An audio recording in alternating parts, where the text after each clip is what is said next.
Hello and great to have you with us on ERi-TV for English news broadcast live from the headquarters in Asmara at exactly 10:30 p.m. local time. The following are the top stories for this evening.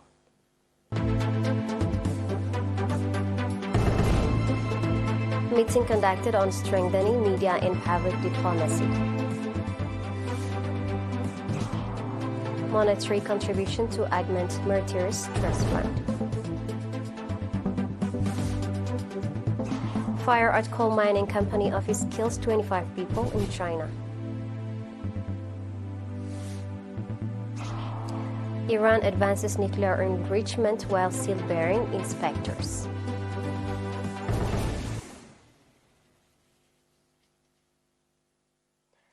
A meeting aimed at enhancing public diplomacy and the media was held in Bologna, Italy on November 12. Mr. Fsahat Petros, ambassador of the Eritrea to Italy, Mr. Girmay Habte Mikael, the head of public and community affairs at the Eritrean embassy, Mr. Taghlesembet Imam, the consul general of Eritrea and heads of national committee in Italy attended the meeting in which members of media committee from various cities in Italy participated. The participants discussed about upcoming programs and reviewed the media action that had been conducted so far. The current executive committee was re-elected to head the media committee for the ensuing 2 years, according to reports. Speaking at the occasion, Ambassador Fsahat Petros urged the participants to play due part in the national affairs and work towards enhancing national unity.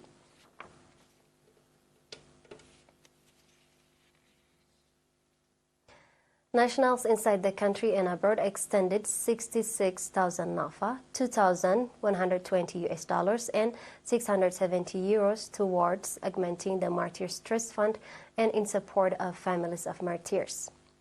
According to the Ministry of Labor and Social Welfare, 9 nationals in Kuwait contributed $1,400. Mr. Abel Fsahat from Angola contributed $720. Mrs. Hilwet Fsahat from Germany contributed 670 euros, and nationals in Sweden contributed 11,000 NAFA in support of families of martyrs. Likewise, nationals who want to stay anonymous contributed 49,000 NAFA. Mrs. Kudusan Tesfai 6,000 NAFA towards augmenting the National Trust Fund.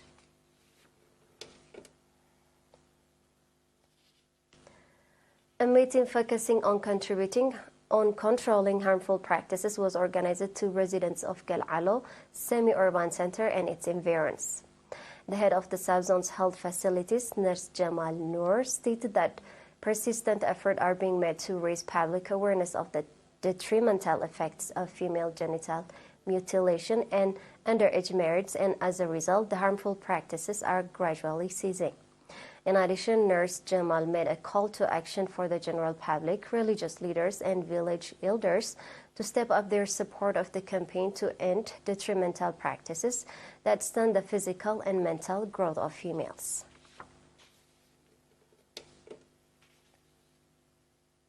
We are live on ERi-TV. Please stay tuned for international news.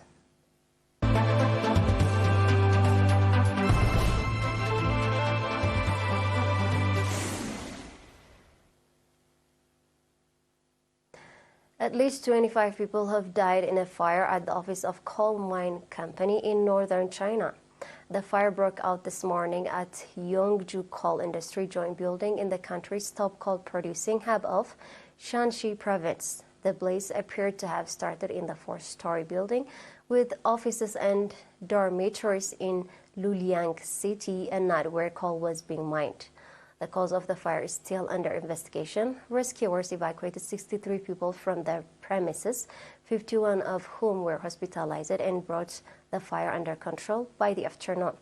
Video footage posted on the social media site Weibo showed bright flames and thick black smoke billowing from the building while dozens of people stood in the parking lot watching. The building shown in the video matched images of the coal company's headquarters posted on its website.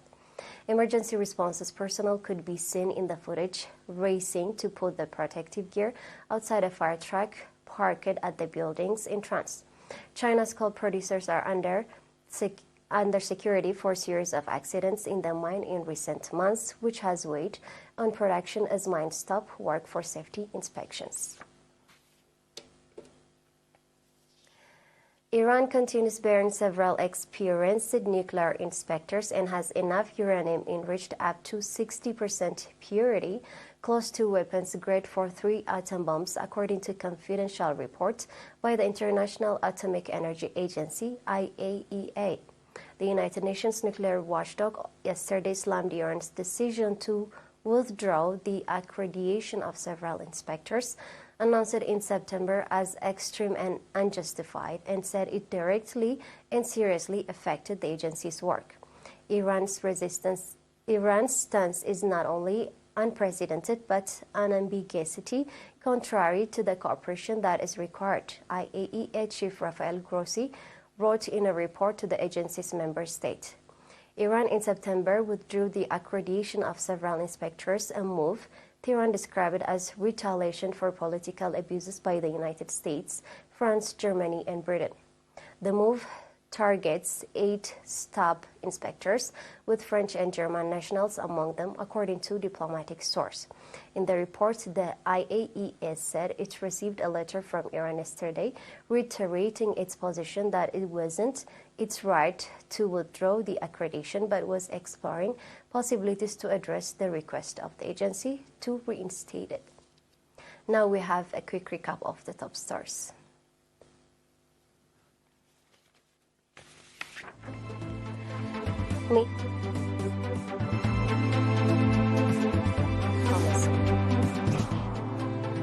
Monetary contribution to augment Martyrs Trust Fund.